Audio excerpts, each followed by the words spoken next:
ठाकुर जी उठे, पलना से जैसे ही उठे, जोड़ते अपनी आंख मीड़ी, सोई जगन्नाथ भगवान की तरह पूरा काजर फैल गो ठाकुर जी को। घुंघराले केश नेक बिखर रहे हैं, मोर पिछ अपने अपने शीश पर धारण कर रखा है। सुबह उठते ही बालक को कोई नहीं चाहिए, अपनी मैया चाहिए।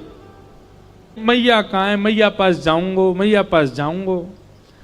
यशोदा मैया दही बिलो रही है। ठाकुर जी गए और ऐसे दही बिलोती भाई यशोदा मैया के दोनों भुजान के नीचे से भीतर आए और सामने आके मैया के आगे खड़े है गए। आंखन को काजर फैल गयो है, सो के उठे, आंख भी खुले ही नहीं रही हैं, केश पूरे घुंघराले मुख पर आ रहे हैं ठाकुर जी के। और मैया से कह रहे, मैया जे बता, तो को दूध ज्यादा प्यारो है कि तेरो पूत प्यारो है, बता। मैया बोली, लाला तू भी सवेरे सवेरे उठ के कैसी बात न करो करे, चल हट जा, मुझको दही बिलोन दे। ना है मैया, पहले बता तू को दूध प्यारो कि पूत। मैया बोली, मोए तो मेरो पूत प्यारो है, दूध काई को प्यारो होगो। अच्छा मैया, तो फिर एक काम कर, मैं तो बहुत प्यारा लगूं ना। बोले हाँ, अपनी गोद में लिटाए के मुंह को अपना दूध पिवाए दे। मैया मुंह को बहुत जोर की भूख लगी है, मुंह को दूध पिवाए दे। यशोदा मैया तुरंत ठाकुर जी को अपनी गोद में लिया और मैया को ठाकुर जी दूध पी रहे हैं और मैया दही भी बिलोती जा रही है। यहां ठाकुर जी जैसे मैया का दूध पीने लगे, सामने चूल्हे पर अंगीठी पर गैया का दूध उबल रहा था। संपूर्ण दूध उबल करके उफन करके बाहर आने लगा, स्वयं को जलाने लगा, नष्ट करने लगा। यशोदा मैया यहां दही बिलो रही और मैया ने जैसे ही देखी कि दूर दूध उफन करके बाहर आ रहे हो, सो मैया ने विचार किया, अरे ये तो सवरो दूध जर जाएगा। तुरंत मैया ने गोद में बैठे ठाकुर जी को नीचे पटका, दूध संभालने चली गई। ठाकुर जी खड़े है गए, अब ही मैंने पूछी तो को दूध प्यारो कि पूत, तो बोली पूत प्यारो, और बाद दूध के पास भाज गई मैया। ठाकुर जी बोले, मैया ठीक है, आज या दूध को ही देखूंगा मैं, हैं ये ज्यादा प्यार हो तो मुंह छोड़ के भाज जाए। सो ठाकुर जी ने एक बड़ो सा डंडा उठायो और जो मैया दही बिलो रही थी उस मटकी में ही मारा, मटकी फोड़ दी। और इतना ही नहीं, इतने क्रोध में भर गए ठाकुर जी, गौरस भंडार में गए, जितनी मटकियां थी मैया यशोदा की सब फोड़ दें।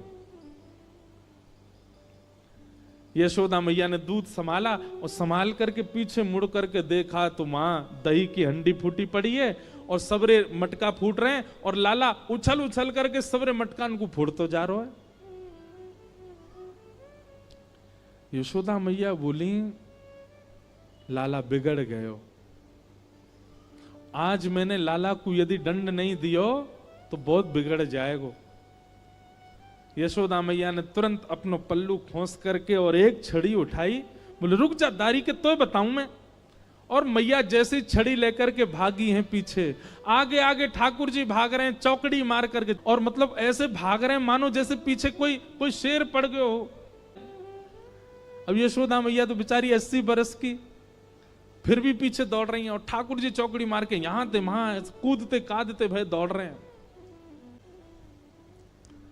थोड़ी दूर पहुंचे होंगे कि यशोदा मैया तो थक गई और बीच रास्ता में बैठ गई, जोर जोर से सांस लेने लगी, अपने पसीना पहुंचने लगी। इतने में ठाकुर जी ने पीछे मुड़ के देखी और पीछे मुड़ करके देखी यशोदा मैया बैठ गई, एक वृक्ष की आड़ में चले गए और वहीं से कह रहे, मैया का भयो, तू भाग क्यों ना रही मेरे पीछे।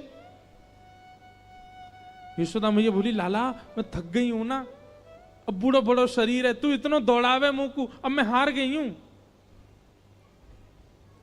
ठाकुर जी बोले, मैया, ठाकुर जी को चिंता हो रही है मैया की, मैया तेरी हार कैसे दूर होएगी। यशोदा मैया बोली, अच्छा सीधे कितने ठाकुर जी।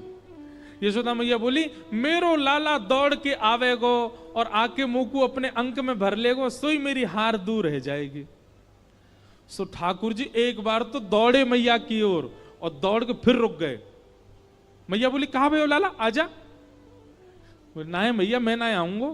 बोले क्यों? वो तेरे हाथ में जो छड़ी है ना, तू या तो मुझको बहुत डर लगे, पहले या को दूर फेंक तब आऊंगा। और कहा पता तेने या तो 2-4 बार मार दियो तो मेरे लग जाएगी मैया, पहले या को फेंक। मैया बोली सांची बता, या को फेंक दूंगी तो आ जाएगा? बोले हाँ। मैया ने जैसी छड़ी फेंकी, ठाकुर जी दौड़ करके गए, बिल्कुल विचार नहीं किया कि मैया मुझे पकड़ लेगी। दौड़ करके गए और मैया के अंग से लग गए और जाके मैया के प्रश्वेत संभालने लगे। मैया तू तू तू ठीक है, जा, तू हारे मत। यशोदा मैया को पहले तो बहुत सुख मिला, ठाकुर जी अंक में आ गए, पर थोड़ी देर बाद यशोदा मैया ने चेहरे का रंग बदला, कहने का ढंग बदला, तुरंत लाला पकड़ लिए जोर से। अब आयो हाथ में, चल तो बताऊं मैं अभी। ठाकुर जी बोले मैया तू तो यूं कह रही कि मैं तो ना पकड़ूंगी। बोले मैं तो झूठ बोल रही तो थे। अच्छा मैया तू झूठ बोल है, मैं तेरा लाला ना हूं आज के बाद, पूरे गोकुल में हल्ला कर दूंगा मैं तो नंद बाबा को लाला हूं, यशोदा को लाला ना हूं। यशोदा झूठ बोले, हाँ बोल दियो जाए करके। अब तो उखलते बांधूंगी और आज ना तो रोटी मिलेगी ना मक्खन मिलेगा, खड़ो रहे पूरे दिन, ऊधम मचावे। यशोदा मैया के अंक में भर गए। मैया तो पकड़ के ले गई और लाला को जाकर के ऊखल से बांधन लगी। जैसे ही रस्सी ला करके मैया ने ऊखल से लाला के पेट में बांधनी चाहिए, सोई रस्सी छोटी पड़ गई। मैया बोली रस्सी छोटी कैसे पड़ गई? मैया गई और बड़ी रस्सी लेकर के आई। बोले हाँ अब याते बंध जाएगा। मैया ने जैसी ऊखल में लेकर के और जैसे ही ठाकुर जी को ये छोटी पड़ गई। क्यों? तो कहते हैं दाम का मतलब होता है रस्सी और उदर का मतलब होता है पेट।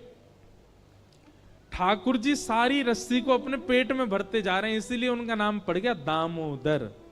यशोदा मैया ने सबरी गौशाला की रस्सी इकट्ठी करके एक तो एक बांध दी। अब तो बंधेगो, लेकिन अब के भी जब बांधा तो रस्सी फिर छोटी पड़ गई।